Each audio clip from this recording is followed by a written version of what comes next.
আমি ফুডকার্টের ব্যবসা করি, ঈগল পাখি পুষি, পালি, শখ, এই জন্য। আর এখানে এসে পাবলিকের সেলফি দিতে, পাবলিক হাতে নেয় ছবি তুলে 100 টাকা করে ভিজিট ওরে খাবারের জন্য। আমার আরও পাখি আছে, পশু পাখি আরও আছে, এগুলো রেস্কিউ করি আমি। তো যে হাতে নিয়ে ছবি তুলতে চায় তাদের জন্য 100 টাকার বাজেট।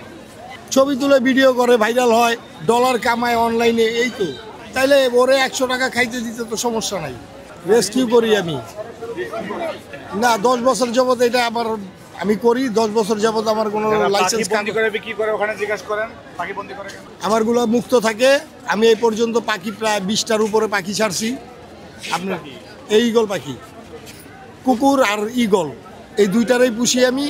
এটা আমার আরও বড় পাখি আছে, ওই পাখির বাচ্চা 5টা। মোটামুটি 200-250 টাকা খরচ আছে মাসে। 200 টাকা খরচ হলে মাসে 6000, আরও বেশিও যায়।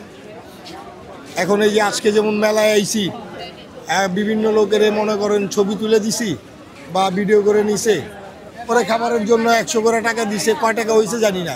আর বাকিগুলো হচ্ছে আমার ইনকামের টাকাই, আমার ইনকামের টাকা দিয়েই আমি এগুলো করি।